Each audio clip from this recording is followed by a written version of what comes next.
Hi, all the doctors out there. It's good to see all of you online. I'm very honored to speak today on this topic, as it is a new topic for me as well.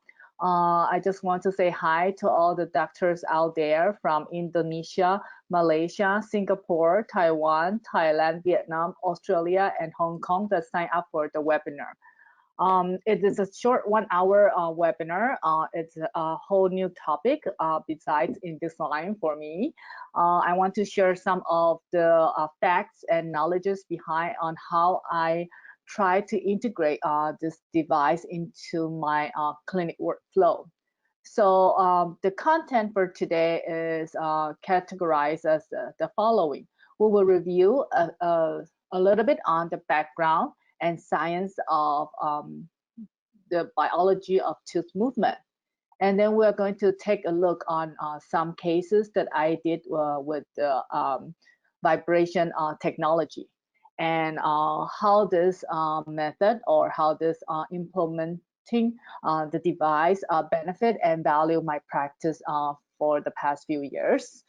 I'm still new to this technology, but I had gained some experiences, and it's really awesome to be able to share it all here today. And I hope all of you will enjoy the evening with me. As for the situation now, we're not able to see each other, but with this new platform of sharing and learning, I think it's really great. It has changed a lot of our daily activities and habits, and it also has changed a lot on how we do things every day. So we'll go on with the first section. So first of all, we're going to review a little bit about the background and the science of tooth movement. So there are three theories of tooth movement. One, there is the pressure tension theory. Second, there is the blood flow theory. And third, there's the piezoelectric theory. So before we talk about the system, about the device, about the cyclic forces that will help with any tooth movement, I think it's very critical and very important to get back to the basics. So what is the pressure tension? In 1932, Schwartz proposed the pressure tension theory on the biology of tooth movement. So when you give a tooth a force, a push force, the teeth moves, right? So what makes the teeth move? According to the pressure tension theory, there is the tension and the pressure side. When a tooth is subjected to a force, it results in areas of tension and pressure. The alveolar bone is resorbed whenever the root compresses the PDL. This is the pressure side, okay? On the pressure side, you will find bone resorption and osteoclast activity. And on the tension side, where there is the force, new bone is deposited when there is a stretching force on the bone, and that is the tension side with bone deposition and osteoblast around this area. So it is a series of bone resorption and bone deposition that causes a tooth to move according to the pressure tension theory. And the second theory is the blood flow theory or the fluid dynamic theory proposed by Bien in 1966. And according to his theory, a tooth movement occurs as a result of changes in fluid dynamics in the PDL. So piezoelectricity is a phenomenon in many crystalline materials. So when a force is subjected to a tooth, okay, then you'll find PDL compression. As a result, the blood vessel will have some occlusion, and then you will get a ballooning of the blood vessels and a decrease in the oxygen level that causes bone resorption, and then a tooth movement follows after the bone resorption. This is the blood flow theory. So it is talking about the different fluid dynamics in the PDL system. And according to this theory, when a bone is subjected to a force, okay, the deformation of the crystal structure produces a flow of electric current that induces tooth movement. So when the force is applied to a tooth, the bone bends, as you can see here in the slide, okay? The areas of concavity are associated with negative charge, okay? And on the top, okay, and causes bone deposition. Areas of convexity on the bottom, okay, are associated with positive charge and cause bone resorption. So it has similar idea as the pressure and tension theory, okay? So with all these electric signals, it will modify the cellular activity in the bone structure and increase the bone remodeling rate that causes the tooth movement that you will see after orthodontic force is applied to a tooth. So you see bone deposition on the top and bone resorption on the bottom. Okay, as a result, tooth movement occurs after this process. And some possible sources of electric current that can induce the piezoelectric signals or the blood flow theory are collagen and hydroxyapatite. All of these two materials are found in our bone and our alveolar bone as well. So that's why Bien in 1966 proposed the theory of blood flow theory for the biology of tooth movement. So what are the phases of tooth movement? Okay, after we talk about the tooth theories, there are we have to go over with the phases of tooth movement. Usually with tooth move usually when we're talking about tooth moving in a socket after an orthodontic force, there usually are three phases. One is the initial phase, then it enters the lag phase in which nothing moves, and then the post-lag phase after the hyalinization and then the teeth moves. So under the initial phase, usually with the application of force on the tooth, you will see a displacement of tooth in the socket suddenly after a few seconds. And then after the initial stage, it enters into a phase called the lag phase. There is little or no tooth movement during this phase. And during this phase, you see activation of cellular components. If the force is high or strong, usually the lag phase will become long and durated. So usually sometimes, it takes time. If we are using a lot of high forces on our patient, it will use up a lot of treatment time. However, what is optimal as an orthodontic force is low constant force. With low constant force, we're going to get a short lag phase, which will save us a lot of treatment time. So usually anything that's good for the teeth are low constant forces, okay? So during the post-lag phase, you will see the removal of hyalinized tissue after the bone deposition and bone resorption process. And you will see the tooth movement after all this series of tooth biology, of the movement of the tooth biology. And when we're talking about bone resorption, you will find two types of bone resorption. One is the frontal resorption, is what we want. The other one is called the undermining resorption. So under frontal resorption, usually you will get it when you have light constant force. You will see little or no hyalinization, so the lag phase is short and straightforward. You're not going to use a lot of time. The optimal force for the frontal resorption is usually between 20 to 26 grams. So it is a force that is optimal for tooth moving in a socket. And this pressure is close to the capillary pulse pressure. On the other hand, when the force is too heavy and it is continuous, you will get undermining resorption. you're going to see large hyalinization areas. And usually the force level for undermining resorption takes place when the force are above 26 grams. So if with less force, you're going to see less pain in the patient. The patient will be more comfy. If there's more, the force is high, or if there's more force level subjected to a tooth surface, the patient will have more discomfort, and the patient will be more painful during treatment.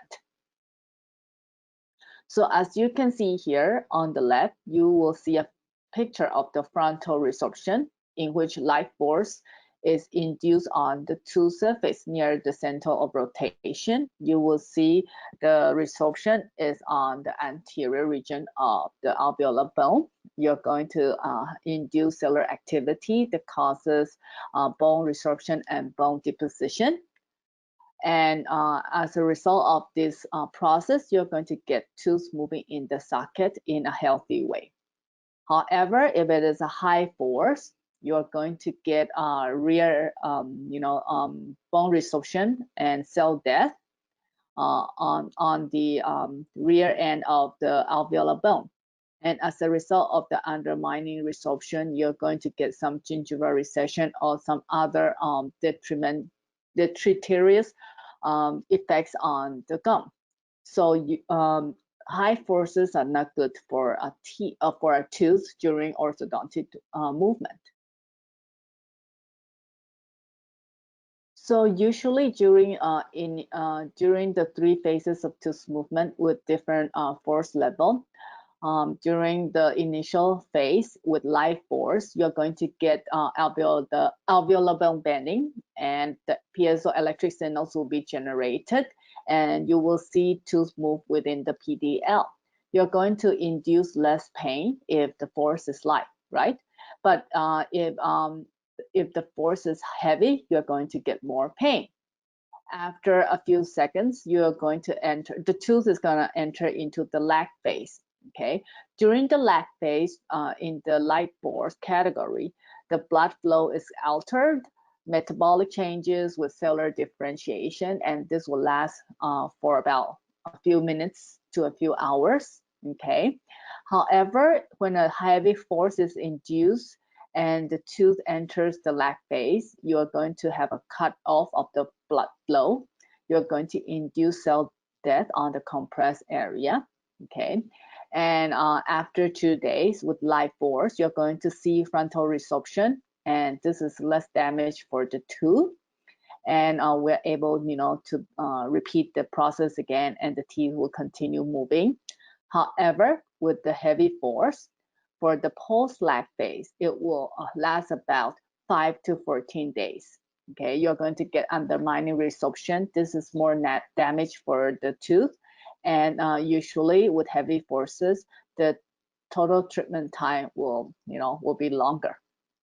So this is the difference between the light and the heavy force that is induced on the tooth surface during orthodontic treatment. Okay, so after a review of the biology of tooth movement with the 3 different theories, you have a clear idea of how a good force level is very important for our patient. In the following case selections, I will share 3 cases with all of you here today, and I will share on why I chose the device as an add-on to the treatment to help with my cases during the aligner wear. So we'll take a look at the, no, this one. We'll take a look at the first case, okay? For the first case, it is a 17-year-old growing kid. It is a male, okay? He has a severe class 2 deep bite with lower facial height and a very large overjet. The mechanics that I planned for him was segmental distalization to correct the class 2 malocclusion into a class 1 malocclusion. And the projected aligner wear, the total treatment time was 35 months for him. However, with the implementing and combining the vibration device, we're able to finish the case within 22 months. So this is the boy before and after. As you can see here, he's rather brachycephalic, okay, and with anterior deep bite. The orbicularis muscle are rather, it's not, there's some myofunctional muscle dysfunction. And this is him before and after. We'll take a look at his intraoral status. He's about 17-year-old with class 2 large overjet. There are 2 sets of aligners for him. On the first set, there were 70 aligners, and on the second set, there was 35 aligners. With the system, we asked the patient to wear the aligner for 7-day protocol for the first set of aligners and 5-day protocol on the second set of aligners. Usually in the start, when I start to use the device, I usually combine the device with patients with any aligners more than with aligners more than 50.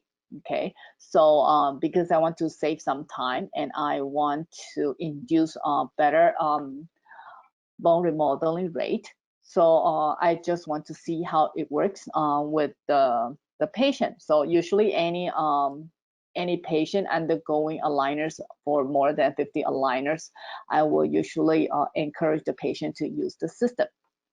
So, so this is the clean check plan. On the lower arch, we plan simultaneous expansion to decrowd some of the crowding on the lower arch. On the upper arch, we can go back a little bit. Okay, on the right, it is K9, nearly K9 class 1, okay, and class 2 on the left. That's why the treatment goal or the object of the clean check was to distalize the upper left, okay, and together with class 2 elastics, we are going to correct his class 2 malocclusion. So this is the proposed clean check plan, okay? As you can see here on the first set of aligners, there were 70 aligners. He has an overjet of 7.6 to start off with, and an overbite of about 2. We want to correct him to finish at overjet of 2 and overbite of about 0.6, okay?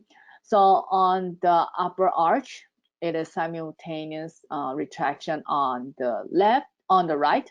However, on the left, we plan segmental distalization for him. And as all of you know, with any doctors with the aligner experiences, you know that with segmental distalization, it takes time. And the tracking is also very critical. Sometimes you get a lot of tracking and a lot of open bites after a set of or a series of aligners with distalization protocols. Okay. So this is overjet to start with, and this is the final that we want to get. Okay, so for me, usually I have easy mechanics for aligner system. So it's segmental distalization and class 2 elastics for this case. So this is the clean check. As you can see here, teeth move back one by one on the upper left quadrant.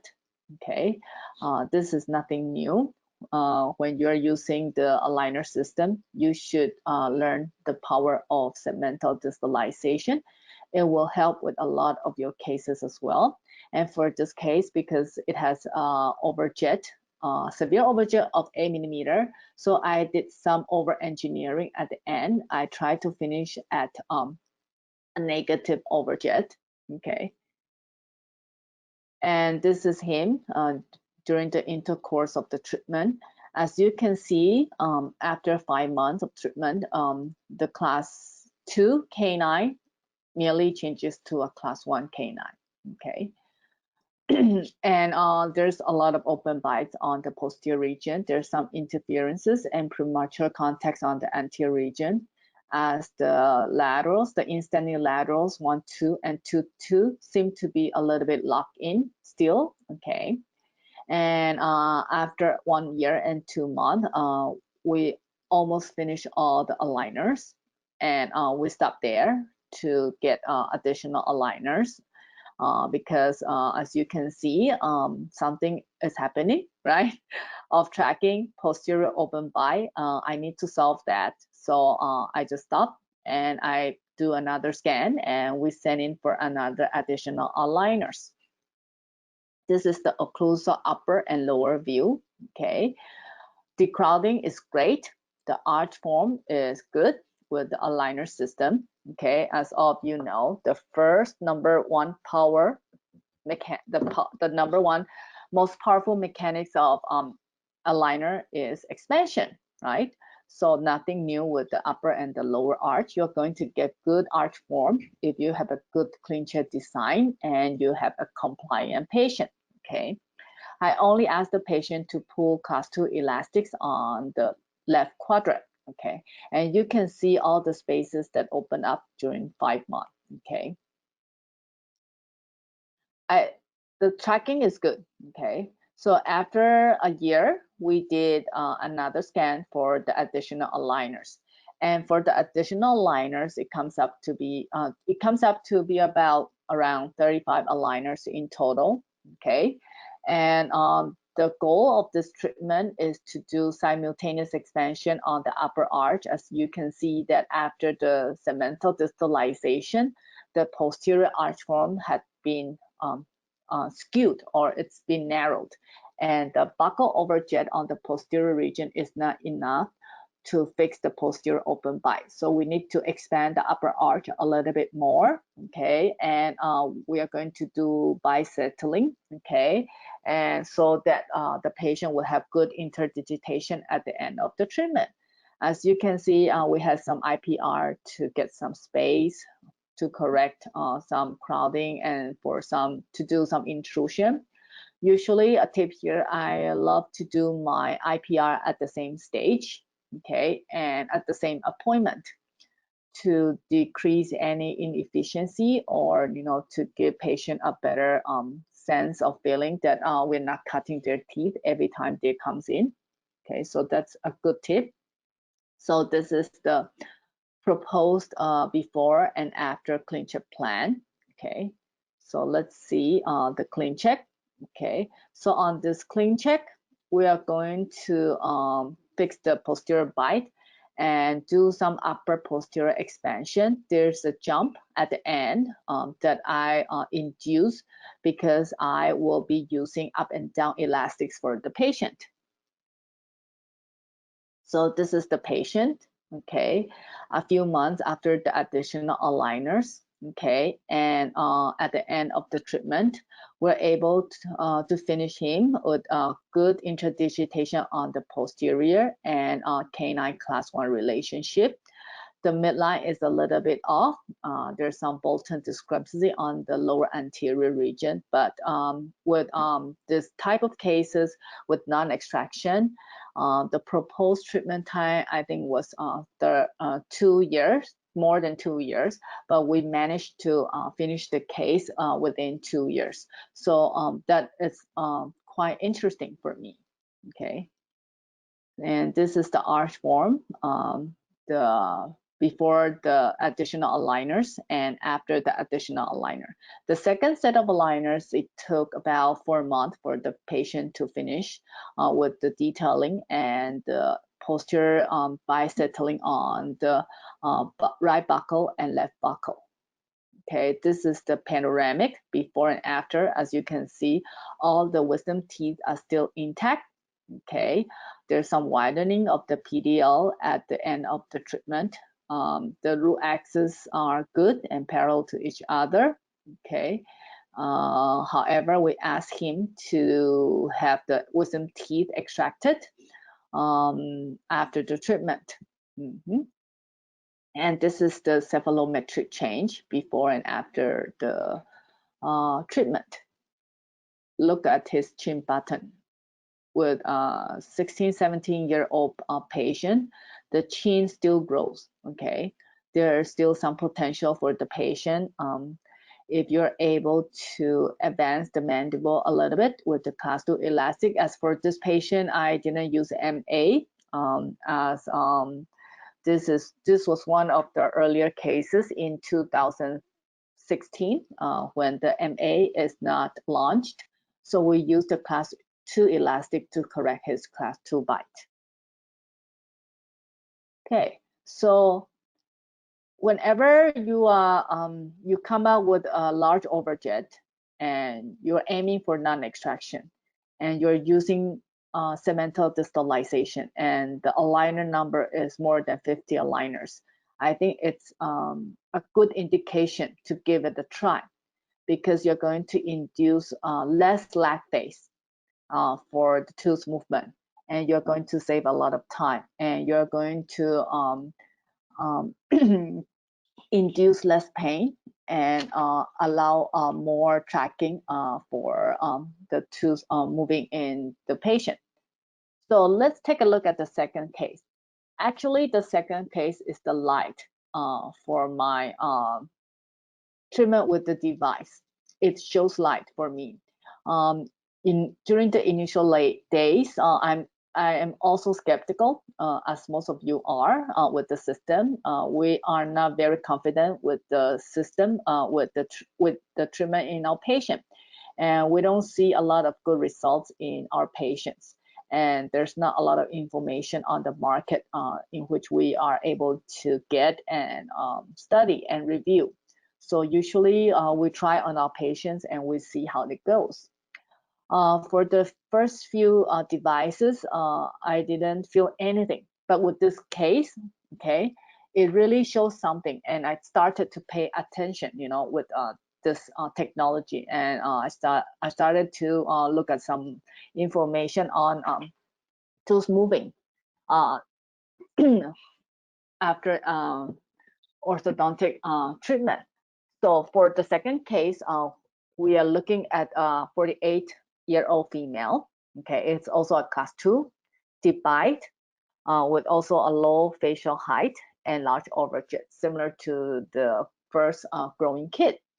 However, because she was a little bit middle age, I tried to do non-extraction with tats. I want to do anterior retraction with tats.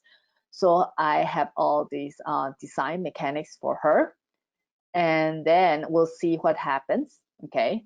After the second set of aligner, we planned segmental distalization for her. The projected treatment time for her was 40 months. However, we used about 28 months to finish her, as there were 3 sets of aligners in total, as we can see in the following. This is her. She's a class 2-2 case, okay, with low facial height, okay, a little bit bracky, and the teeth not looking good, and the lateral sticking out. Okay, this is her before and after the treatment. Okay, as you can see here, the canine is class 2 on the right and on the left. The molar is also class 2 on the right and on the left. It's a full class 2 molar relationship. She had 3-7 missing on the lower left, okay, and some crowding, and the arch form is rather squarish on the upper arch, okay. The bite is deep, the midline is off, okay. So I plan, because she doesn't want any extraction, and she has some perio problems on the upper posterior molar area, so she wants to try non-extraction, okay. And so I asked her that actually this is an extraction case, but I told her that, oh, maybe we can try tats. Okay, we can use tats, and together with the power arm, we're able, to retract the upper anterior. So for the first set of aligners, we didn't implement, or we didn't combine the device within the treatment. Okay, so she just when the aligners comes back, it was 50 aligners, and we put her on the first set of aligners. Okay, there was no accelerating device used during this first set of aligners. Okay, and this is her clean check. Okay, as you can see, I put the power arm at aligner 9 and the tats at aligner 9, and we started using power chain, okay, to fix her class 2 relationship. Okay, so this is the progress of her treatment. As you can see, after 5 months, it looks like the bite opens a little bit. However, there's not much retraction. There's a little bit of leveling and alignment on the anterior region. Okay, as you can see, even though you cannot see the tats between 6 and 7, but you can see that I had power arm hanging up high. The power arm, the wire that I use is a 0.36 round wire. Okay, I bend a question mark. Okay, and then I bond it onto the canine, and then I run the power chain to the tats. Okay, and after about 10 months or 11 months, you know, as you can see, the open bite appears. There's a little bit of space, but you know that the retraction is not really working well. Okay, this is the upper and the lower arch. The arch form is good. Okay, I did some IPR. As you can see, we are not getting a lot of retraction from the TED mechanics. Everything looks stuck. Okay, the bone looks stubborn. The teeth is not moving well. Okay, it only levels and aligns, but there's no retraction seen in the mouth. So we have to do something. So at 11 months, I stopped. Okay, I talked to the patient. I have this thing in the clinic. I asked her, do you want to give it a try? I think it's worthwhile. Okay, so I changed the treatment plan. During the first set of additional aligners, I planned differently. I tried segmental distalization as I'm using the device together with the treatment. And as you can see here, the total number of aligners that comes out was 99 aligners. I'm not sure why I approved this plan. I just thought that, oh, maybe we can give it a try with this device, you know, with 99 aligners. I never do something like this now, okay? When you see any clean check that comes back with more than 50 aligners, you have to replan, okay? Because the more aligners you have, the more of tracking you're going to induce. And it is also a magic number that gives you an indication that maybe the treatment plan, you need to change your treatment plan so that it's more optimal for the patient. So as you can see here, the bite is still deep, the overjet is still big. Okay, there's still some jet. The jet is still 7. Okay, nothing changes nothing changes much. So we plan simultaneous, no, segmental distalization for her together with the device she would use. There was 99 aligners in total. Okay, so as you can see here, okay, 7 moves back halfway, then 6 starts moving, and then 4 or 5 move together. After at its final position, the anterior incisor will start moving. This is my usual protocol for segmental distalization. I like it this way. I think it's very predictable and very very ideal for the patient. And I did also some overcorrection at the end, okay, to correct the large overjet. Let's take a look, okay. That was like 11 months. And after about another half year, okay, we can see large spaces, okay, from the distalization protocol. As you can see, the space between 5 and 6 at 1 year and 6 months, okay. The anterior, there's no movement yet, okay. And in another 4 to 5 months, you can see that the premolar started to move. And after the premolar moving, can you see that the 1-2 and 1-3, the 1-3 had intruded, okay, as a result of the equal and opposite force, okay. when you do distalization, you're also going to get proclination on the upper anterior. And then there's some extrusion of the lateral incisor. There's something wrong with the gum. Okay, so I cut the aligner a little bit low to help solve the situation, and it was good. Okay, as you can see, after 4 to 5 months, at 2 years time, we're able to fix her period problem in that 1-2 area. Okay, so at 2 years, we finished the 99 aligners. Okay, I used the 7-day protocol for her. Okay, the midline is on. There's no elastics used, only segmental distalization and the vibrating device. Okay, the lower 3-6 is a little bit mesially inclined. Okay, can you see the spaces that open up together with the device? I think this is what we are looking for, and it makes our days happy. You know, if you're going to have 99 aligners and you still get stuck, well, that's like torture for us, and it will have a lot of pressure in our daily clinic workflow. Okay, so this is her. Okay, during the second set of aligners, this is additional aligner 1, and after the second set of aligners, we try to finish her with the last set of aligners. As you know that we had some posterior open bite, there's still some tipping. We want to do some bisettling. And for the last 23 aligners, we used the 5-day protocol together with the device.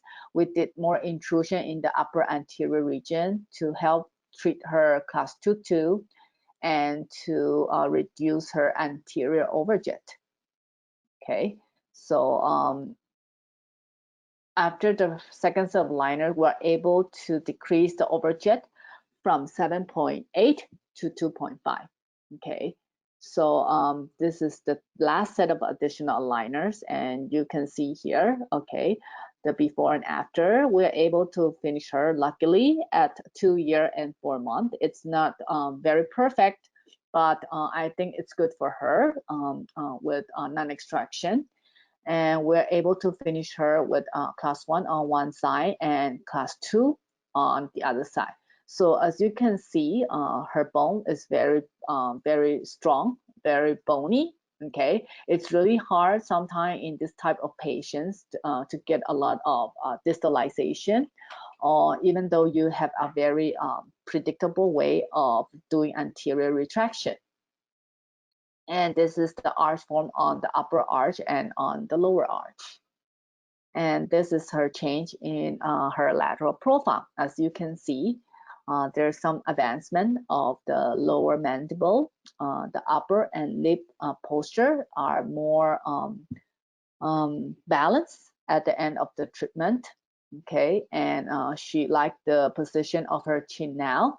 Okay, and so this case is the learning curve, and it's also the turning point for me as well. Okay, so the last case that I'm going to share is a case with crowding and rotations, especially also in middle-aged patients. Usually I like to try it on middle-aged patients, as you know that a lot of patients in their early 40s or late 40s usually have very stubborn bone. And with all this stubborn bone, it's really hard to move the teeth, you know, in their mouth. So we're always looking for ways and looking for methods on how to make the teeth move better, not even faster. Usually with Accelerator, I don't reduce the aligner wear too much. I use the system as you know, as a device for tracking, as a device for inducing better blood flow, so that the lag phase will be short, so that we're able to see the specific tooth movement that we are planning. So for this last case, it's a male, okay, with class 1, crowding and some rotations. Also, very stubborn bone. The mechanics we planned for him was simultaneous expansion on the upper arch and lower arch to decrowd and alleviate the crowding. The projected treatment time was 15 months, but we actually finished him with one set of aligners with 10 months. Okay, so this is him before and after. It's not a very serious case. It's not a very difficult case or challenging case. The thing that is challenging for this case, one is the age. The other is the instanding lateral that's crooked, behind the central incisors. So this is his malocclusion. As you can see, it's class 1 on the right and a little bit class 2 on the left, and the midline is up. You can see that there's rotation on upper 2-1 and 2-2, okay? And it's usually when you look at male patients and you check the gingival line of the upper incisors, and you see the protuberances on the overjet photo, as you can see there. You see all those bony structures, and it's hard, it's rigid, and it's stubborn.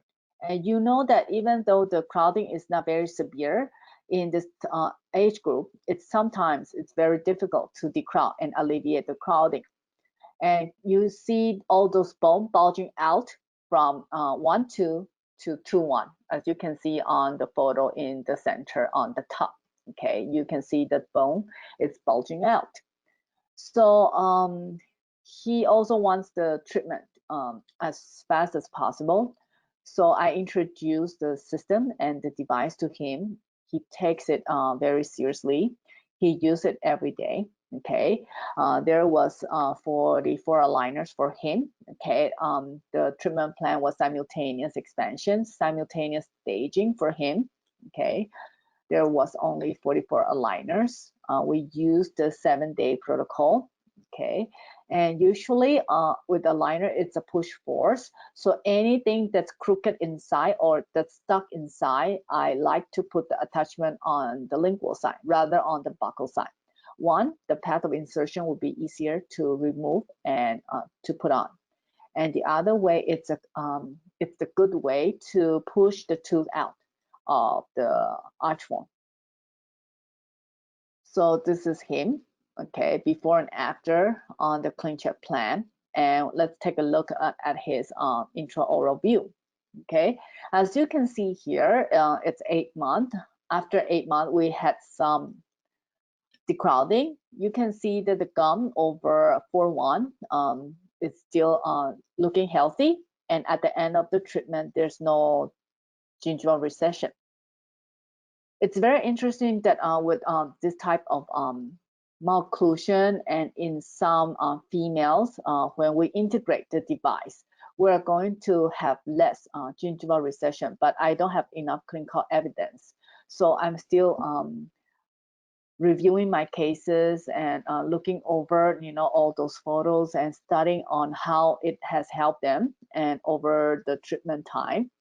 But as you can see here, the tooth is corrected nicely. There's some bruxism, so we're not able to extrude it to the same level as 1-2. Maybe I'm going to do some gingival surgery or do some veneer for him on the 2-2 area. Okay, but the position, the final position looks good, as you can see here. Okay, after 8 months, the crowding is solved about 80%. And at 10 months, we're able to fix the upper and lower anterior crowding for him with healthy gum and no recession. And the root axis is good, okay? And the teeth looks very stubborn. So I asked him to wear the aligners as long as possible, okay? So this is him. The bite becomes a little bit shallow, okay? The lower lip, it's more balanced after the treatment. And this is him before and after the treatment, the changes in the facial profile.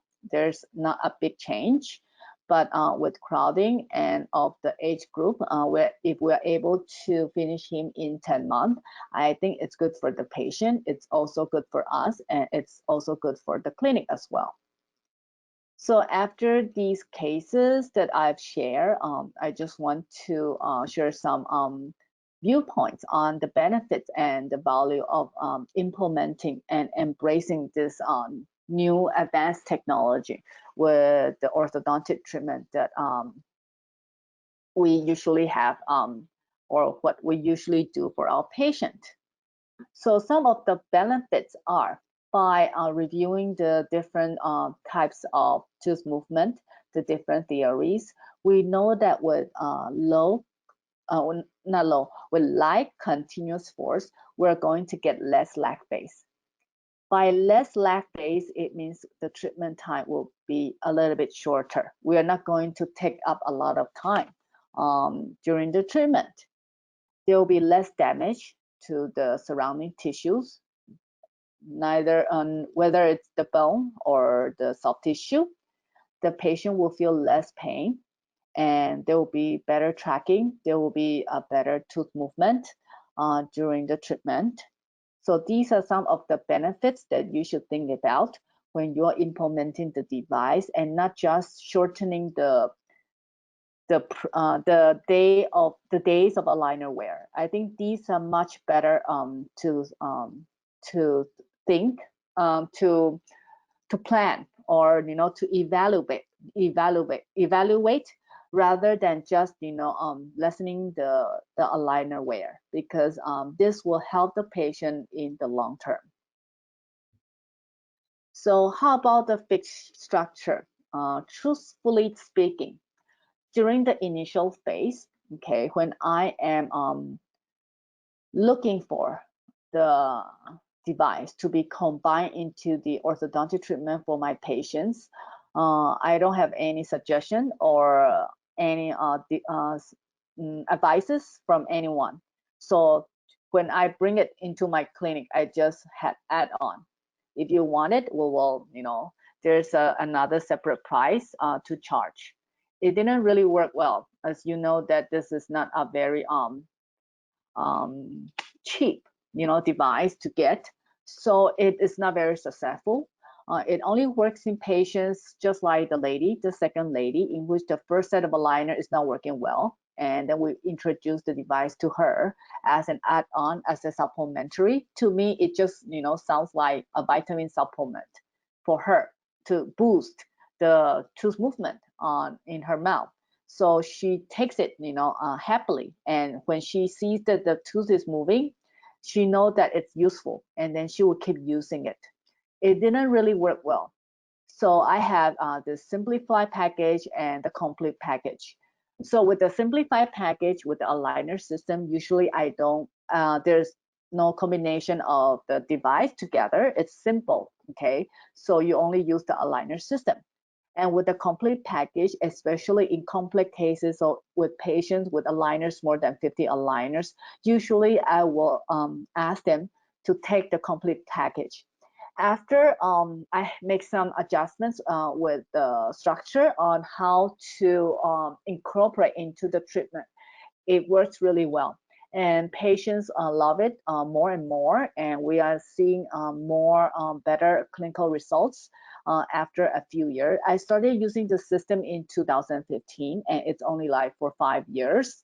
I have a few cases in hand, and I think it's really interesting as it is showing more light for me. As I have more experiences and I gain more knowledge on the system. So these are some suggestions for all of you tonight. Okay, so before we end, I know time is short. I really want to share more. Really want to talk more, but it's really a short webinar. And this is from me, okay, a take-home message. Not all bones are created equal, and it is important to identify those variations and treat them differently, accelerate their bone remodeling rate with less damage. This is very critical in developing and planning an efficient and ideal orthodontic treatment.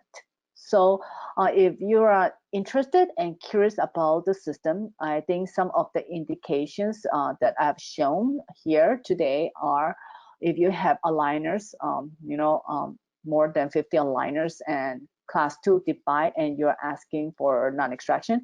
As I also use with extraction as well, it also really works well, and especially together with the G6 protocols, and the tracking is really nice, but it's not a finished case, so I'm not showing it here today, but if I have the chance, I think we will see more case reports, okay, after I have more chances of seeing everyone here on the webinar, okay. So we'll stop for a few minutes for any questions. If let's see if there's any questions from the audience.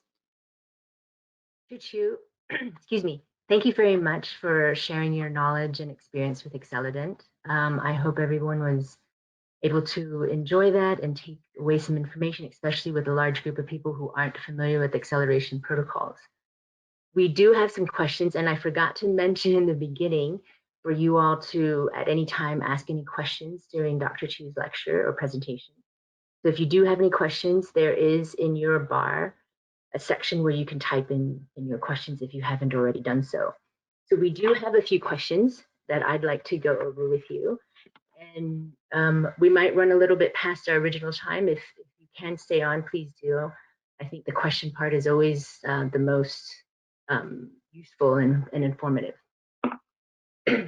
So the first question, with COVID-19, I want to reduce the number of visits and exposure for my patients. Do you think that I can deliver more aligners along with an Excellident device between visits and achieve the tracking? Yes, this is a good question. Yeah. During this COVID situation, before I integrate the device, and usually I had a 2-month recall for all of my aligner patients. But after I integrate the device, any patients that uses the device, we will usually see them in 3 to 4 month recall. So it's good if you are facing, the crisis that we are facing now, and you have a good device, a good technology at hand, and you also know that the patient is compliant. So usually my protocol is, if the patient is using the system or the device, we do not give it to them at the first appointment. We will see how they wear the aligners for the first 2 months. And if they are very compliant and they are very cooperating, we start to distribute and deliver the appliance. We talk about the pros and cons to them at aligner 9. So usually I deliver the aligner 9, and we will give the patient 3 to 4 month amount of aligners, so that we'll schedule the patients back after 3 to 4 months. And usually the tracking is really well, okay, if they use it, and if they don't use it and they're not compliant, no matter how advanced the technology is, it's useless. So besides having a good device at hand, you also need to educate the patient on the compliance of wearing the aligner as well. Thank you. I have another question. What is the most important benefit you have discovered using Excellident? I think with this, usually the patient's feedback, usually the first one is less pain. They feel less pain. When they use the first 8 aligners, they feel more pain. There's more this tension, and it's the teeth are more tender. However, when they start using the Excellident, okay, they feel less pain, and they think the aligner becomes loose faster than the first few aligners, and they like it. That is the first feedback from the patient. On my side, with the combination of the device and implementing the device in some of my patients with the system, I find that the tracking is much better. Okay, we can see that the wrap of the plastic around the tooth surface is usually better than patients without the device, especially in the middle-aged patient group. And in large overjet in which we want to tackle it with non-extraction, which initially was the extraction case. So I think those are 2 of the biggest benefits and advantages that I'm seeing in my patient together with the device. Okay, thank you. Another question, for patients wearing elastics, do you still require weekly change, or do you have weekly change and not 2-week change? And thank you, Dr. Maggie, for an excellent presentation. This is Dr. Eileen from Malaysia. Nice to see you. Yeah. For patients wearing elastics, do I do weekly change and not 2 weeks change wearing elastics? I think Dr. Eileen want to know how my elastic protocol is.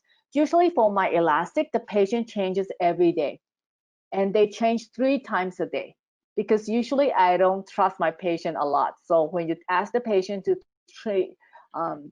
change the elastics 3 times a day, they will only change 2 times a day. And with elastics, I don't do weekly change or 2-week change. Usually, if I'm correcting a class 2, I will use the elastics until K9 class 1 is established, and then the patient can stop using the elastics. If it's a class 3, I will start using the class 3 elastics at aligner 9 still, and then the same, okay? And when the patient reaches class 1 relationship, we will ask the patient stop using the elastics. And then Dr. Eileen had a follow-up question. Oh, the aligner change. Oh, okay. So yeah, I never use the 2-week aligner change now. Usually it's 7-day. 7-day aligner change. The 7-day protocol. And usually with additional aligners, I will, because there's not much to correct, and most of the correction have been done during the first set of aligners, I will try to lessen the number of wearing for the aligners. Usually I will go for 5 days. I never do anything less than 5 days. As you can see during the first part of the presentation, for the lag base, it usually lasts about 2 to 3 days in a low constant force. So anything less than 3 days is rather tricky, and it's not very good for the tooth. So if you're combining with the system, I urge that everyone uses at least 5 to 7 days protocol for their patients. And that was perfect that you touched on that, because we had another question where a doctor asked, do you treat every patient in 7 days protocol? So it sounds like you typically use 5 to 7 depending on the case.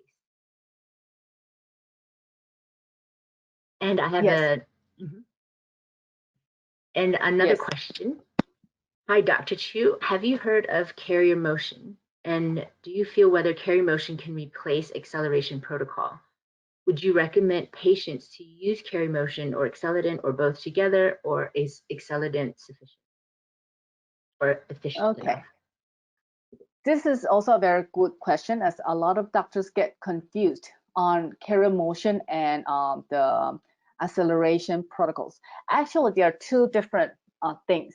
As for carrier motion, it's a distalizer. It's a class 2 distalizer. So it's something like a pendulum device that moves the molars, posteriorly.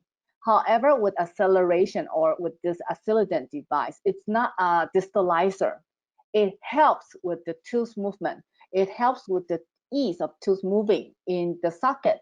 So it's just like it's like for Accelerant, I put it another way. It's just like the policeman, and they are there to guard the tooth traffic and reduce the obstacles for any complex tooth movement with with brackets or with aligners. So actually, there are 2 different devices, and they have different treatment goals. As for carrier motion, you're only able to get distalizing effect, but you're not able to induce better bone modulation to ask for better bone remodeling rate in the mouth. So I think they're different. One works at a cellular level, and the other one is more like physical level. It's like it's only moving the molars behind. But you can combine the both. If you have a class 2 to start with and you want to correct it to class 1 quickly, you can combine the carrier motion together with the Accelerant as well. So you bond the carrier motion, and then you ask the patient to use the device for 20 minutes every day. I think it will help with the distalization protocol as well. Okay, thank you. Next question, Dr. Chiu, if there is resorption undermined so that the tooth cannot move forward, could this instrument overcome that? Thank you. I think you can see the question too. If there is resorption if there is undermining resorption so that the tooth cannot move forward, yes. Because with undermining resorption, you have a lot of hyalinization. With hyalinization, that means the blood flow is cut off. There's no blood flow. The moves very slowly, or sometimes it's stuck there. Could this instrument overcome? Yes.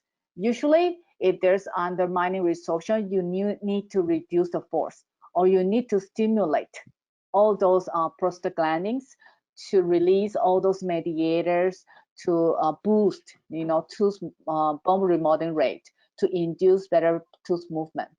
So if there's a lot of tooth resorption, or a lot of undermining resorption, I think it's a good chance or good indication that maybe you want to implement, something to something like you increase the blood supply and the circulation in the PDL to help boost with the tooth movement. That's actually a really good segue into the next question. Hi, Dr. Chiu, do you have any special protocol for patients post-perio treatment to use Excelodent? For example, patient has perio problems with second-degree mobility, treated nicely and no more mobility, but bone was remaining only half of the movement. Yeah, hi UK from Indonesia. Okay, usually if this is the case, usually there is undermining resorption. They don't have the frontal resorption. During the the resorption and the bone deposition progress during a tooth movement.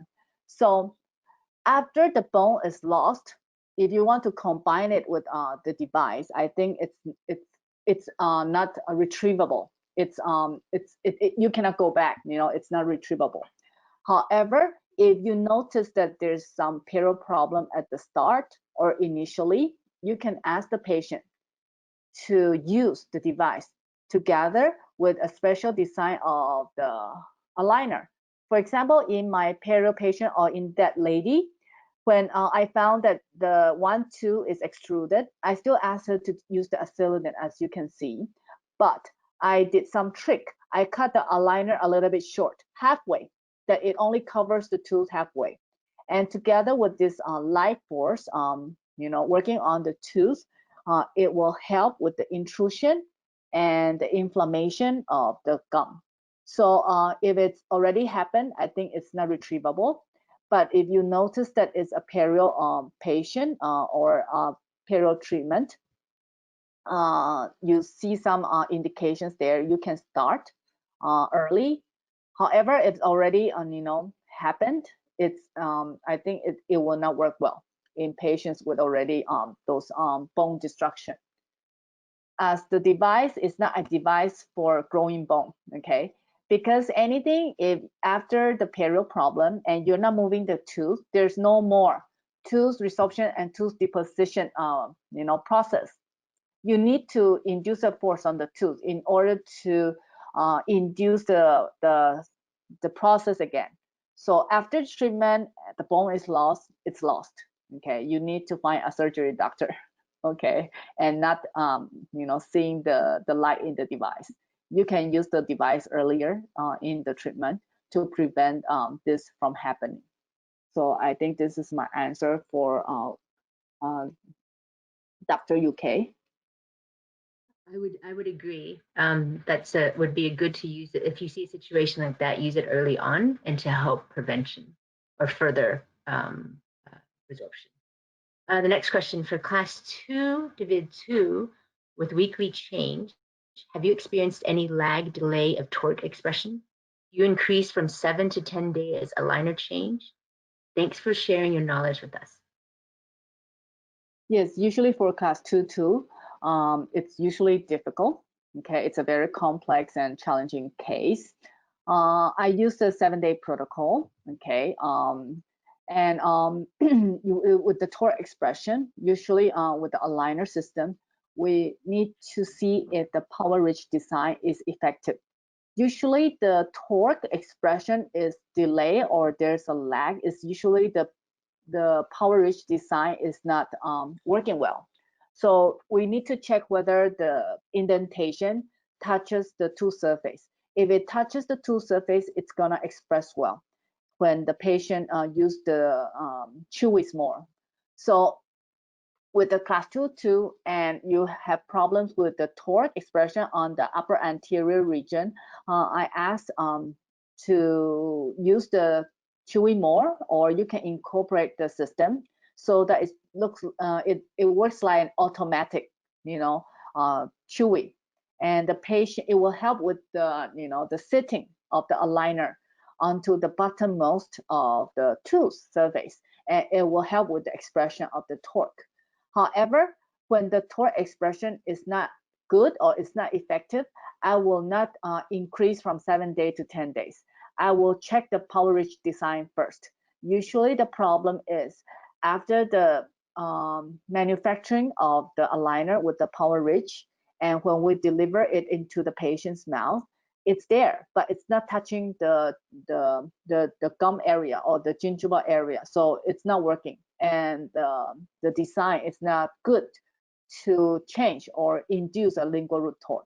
So this is my answer for Dr. Penny. Okay, another question. And Dr. Chiu, just let me know. We have a few more questions. If you're good with time, I'll continue. Yeah. Okay, thank you. Yeah, I'm sure. Yeah, we can finish the questions. Okay. How has Excelident been a differentiator for you in your clinic, and when did you first notice a positive ROI? Can you repeat the question again? How is it a game changer? And I didn't get the last part. Okay, yep. How is it a game changer for your clinic? And when did you first notice a positive return on investment or a return in your clinic using Excelident? I think it's a game changer after I've used it for about a year, and I start to see some good results in my patients. In the lady, during the first round, I didn't implement the device, and during the second round, when I implement the device, I'm seeing a lot of spaces, coming out from her mouth, and she's excited, and I'm excited, and she knows that she has very stubborn bone. That is the time, I start to rethink again, and I start to have a little bit confidence in the system. And then I start to use it more and more. As I start to use it more, I see that I'm using less additional aligners, usually with Excelident in cases that are really challenging. Usually I can finish it within 2 sets of aligners, or the maximum 3 sets of aligners. And I think it takes some time, and it doesn't really come this fast, just like me, but it will take some time. And after we need to have some data, at hand. We take records and we study from our cases, and that is the time that I start to see some light, and I start to use more and more. And because with the version now, it's more friendly, and it's more patient, it's easier for them to use. It's patient ease. So we are also learning with the system, and we're also learning with our patients as well. So if you have a chance, I think just start use it for a few cases, and then see for yourself. And when you're confident, maybe you can have more, and you will see something that that is the variations between patient with the device and without the device. And I agree with that comment. I've heard that same thing from other doctors when they first start using it. It's like with any new device or appliance that you use, even when you start using aligners or brackets, it takes time to get comfortable with it, to get more experience, and to get confidence with it, and then to be more efficient with it. So that's a great comment. Another question. Can you explain again about the TAD on 13 and 23? Do you, my glasses, do you bond the hook before scanning, or bonding by cutting the aligner? Oh, okay. The TAD is between upper 6 and upper 7 at the zygomatic buttress, okay? The TAD is not on the canine. Let me drag it. Okay, let me see. The second one, okay.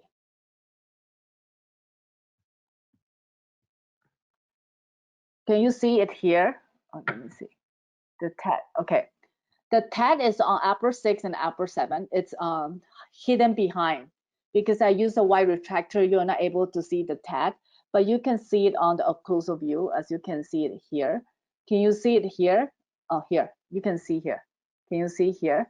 Between upper 6 and upper 7 on the right, on the left. Okay. This is called a power arm. With the power arm, you can design and plan on the clean check before you bond it. So you don't have to bond it, and you don't have to do the bonding and then scanning. You can design after after you scan everything, or you take the impression, and then with the power arm, it looks like an attachment, but the opening over the gingival area, it's wider, so there is the space for you to stick this power arm into position, and you can pull the elastics from the power arm to the tabs. I want it to be perpendicular to the root surface. So I make my power arm a little bit longer, so it's parallel. Okay. As you can see, here's the power chain. Okay. And you don't have to cut the aligner. It's already manufactured with a wider opening on the top.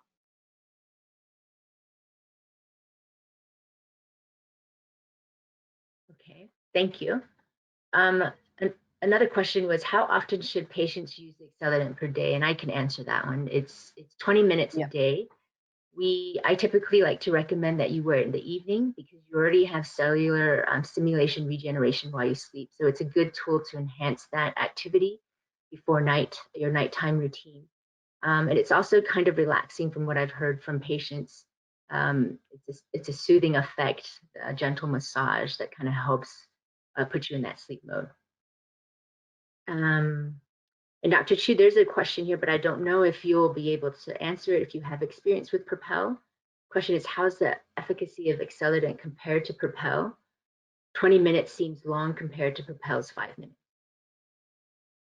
Yeah, I've heard about Propel. It's a more higher frequency and higher force, because I know Accelerant before Propel.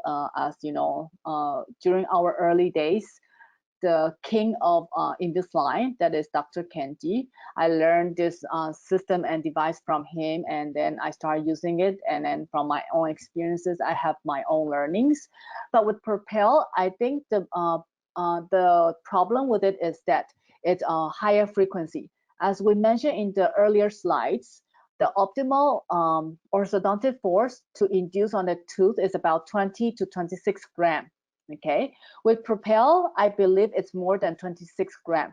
That's why it only works for 5 minutes. But I don't have a lot of experiences with Propel, and because for me, it's kind of, I think, rather intensive and rather more, more advanced for the patients. But if I have a chance, maybe we can try it, and then we'll see how it goes. But according to all those reviews and studies, I think Accelerant sounded safer. It's like it's more optimal. It's a better optimal force that will induce less damage on the tooth structures, and it will induce less black face. Because with Propel, I don't have the information at hand, but I believe that the force level and the vibration is a lot higher than the Accelerant device. But it's always good to give it a try because it's only 5 minutes. But anything that's too strong, as you can see, heavy forces will easily induce larger hyalinization. With hyalinization, you're going to get longer treatment time. So in the long term, I think it's not good for the health of the tooth structures.